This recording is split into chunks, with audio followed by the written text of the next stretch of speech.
Hey guys, what's up? I'm Ashley. Thank you for watching this video. And today we're going to be talking about The Chi Season 4, Episode 2. A lot went on in this episode. Kevin is out here drunk, straight toe up from the flow up. Jada has breast cancer. Duda defunded the police.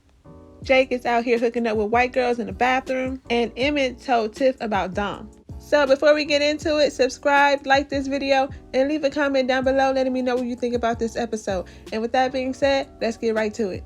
Trig was making breakfast and he was making grits. And Amani's like, she don't like sugar in her grits. And I'm like, girl, how you out here eating grits then? You don't know grits if you don't eat it with butter and sugar.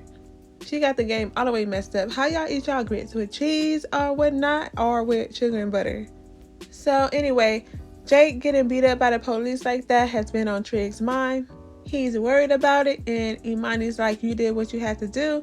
And he was like, yeah, but that's a temporary fix. I'm wondering if he knows that the guy that he beat up is alive, because I thought he was going to be dead, but we'll get into that a little bit later. Jake was getting ready and packing to go on a college tour, and Trig asked him if he's sure he wants to go. And Jake's like, yeah, I don't need to be hiding in this room my whole life. And he's just checking on him, asking him if he's good, because he doesn't always have to be. And Jake's like, yeah, I'm good, and we always have to be good. Before he leaves, Jake tells Trig that he loves him, and Trig was like, I love you too. And I was like, this is so sweet. Trig picked up one of his friends from jail, and he looks like he's gonna be a problem. Trig gave him a stack, and I was like, dang, why he give him so much money for? Then it turns out, he feels bad because he did a bid for him. And I guess that's what got him in jail. They threw a surprise party for him, and Imani didn't know that he was staying with them. She saw that he was drinking a lot, and she told Trig it looks like he's gonna need a ride home. And Trig was like, he is home. She seemed mad about that, and I don't blame her. He should have told her about that. The friend was really disrespectful too, hitting on her in front of him, talking about, do you have a sister? He's a bum, and I can tell that he's going to try to use Trig, and this is just going to be a whole bad situation. Oh yeah, and Imani did put some condoms in Jake's bag just in case, and it looks like he needs them. Because while he was on the bus on his way to the college, this white girl Nicole sits next to him, and she's like, how's your arm? I think you're a hero for sticking up to that cop like that, and black lives always matter to me. Then she was like, is there anything I can do to make you feel better? Rubbing on his leg. And he was like, I can think of a few things. And I was like, nuh-uh, cousin Jake, I'm telling. I don't know who I'm telling, but I'm telling. And when they got there, they hooked up in the bathroom. And I was like, my eyes should not be seeing this, but okay. Kevin was on the bus too, and he asked Jake how was his arm. And Jake was like, the doctor said a few more days I should be cool. Kevin was sitting next to Gemma, and Gemma was being Gemma. I was even like, girl, what are you talking about now? She was getting on his nerves on the bus too, talking about, you gotta be my equal. Kevin was looking for Jake the whole time he was hooking up. He had just gotten into a fight with Gemma. So while they were on the tour, Kevin was like, I'm tired of hearing you talk. Then Gemma was like, that sounds like toxic masculinity. Kevin was like, whatever, Gemma. They tired of each other, okay? Kevin found Jake right after that, and he was like, where you been? And Jake was like, mind your business. Then they see these white boys playing video games. Jake gave him some money to play, and Kevin was winning. Even one guy was like, he's taking all my coke money. It seemed like one guy was kind of hating, and he was like, here, try these drugs. And it was a whole lot of drugs. And Kevin was like, nah, these are white people drugs. I'ma stick to my vape. He was like, come on, man, easily influenced. And Kevin gave in, and he tried it, and he followed it up with like a beer. He got so drunk that he got kicked off the tour. Keisha had to come pick him up. He threw up in front of Gemma, in front of one of the teachers. He got home, was leaning over the toilet throwing up. And Keisha was disappointed. She was like, I'm supposed to be at college, but I'm over here picking you up from college because you don't know how to act. You owe me, and you're lucky I'm not telling mom. Kevin is going through some things. I think he may have some PTSD. When he was on the bus, a police car drove by, and that kind of scared him a little bit. He got in trouble by his mom for drinking and being high all the time. He can't watch TV or play video games. She said that she's going to get him a flip phone. That's a real punishment right there. And he's out here cussing to his mama because he's mad because Keisha ate up all the cheese puffs. He was like, F that. I mean, I love me some cheese puffs too, but I'd be dead if I was talking to my mama talking about F that. But yeah, Kevin rolled on out of bed, hungover, to go to Keisha's ultrasound. She don't want to know the sex of the baby though yet. She got a job at this clothing store. She doesn't really seem to like it though.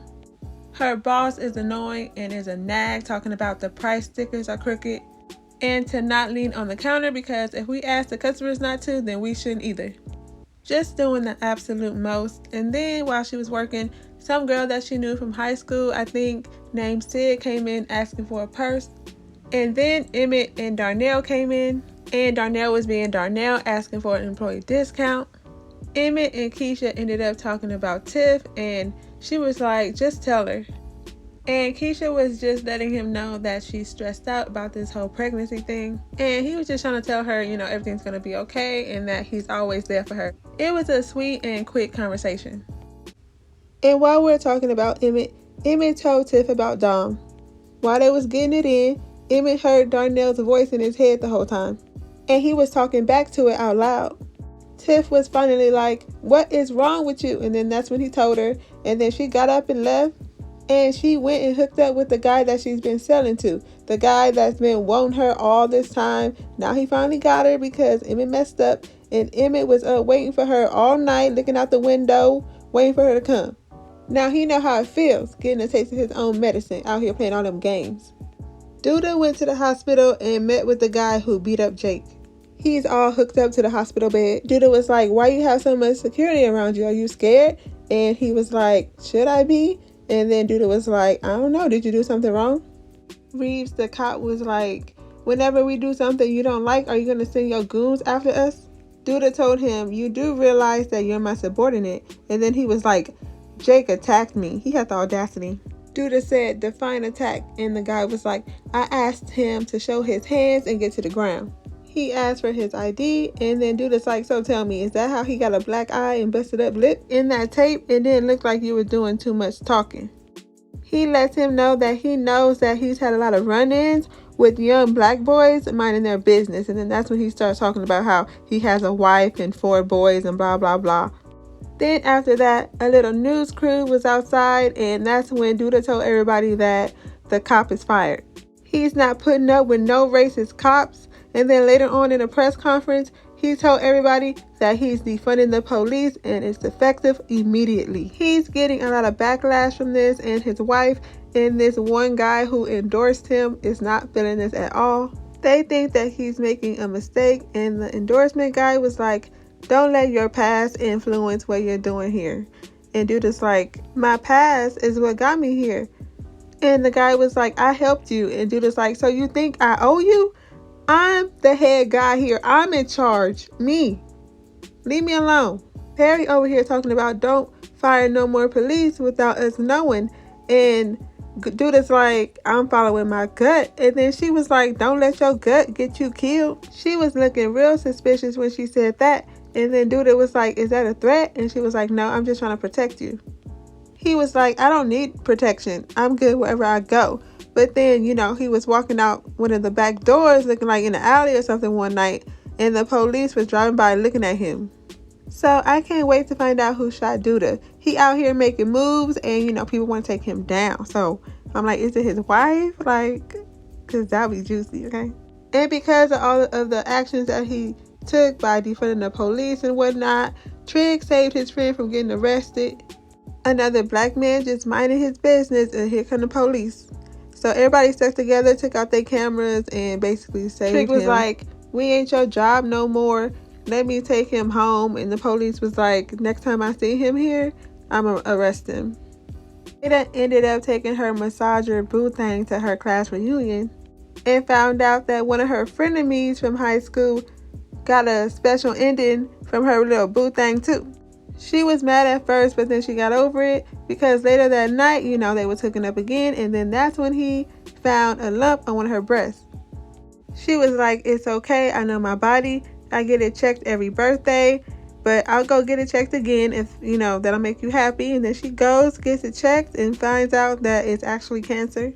And this is just really depressing. The whole thing is sad. And she finally gets her a man, and then now she got cancer. And Pop is trying to start a podcast, and Maisha is helping him out. He wants to talk about police brutality, and he wanted his first guest to be Van Jones, and Maisha laughed at him like, he ain't coming over here. And she was right. He ended up being on Red Table Talk. He thought that he was going to be his first guest because he DM'd him and he replied. But Maisha had a backup plan, and it was her rapping, and she was pretty good too. Rapping about how she got herself a God-fearing man. Papa was surprised. I was surprised. Was y'all surprised? And that's pretty much it. Let me know down in the comments what you thought about this episode. Like this video and subscribe if you want to see more videos like this. Thank you for watching this video, and I'll see you in my next one.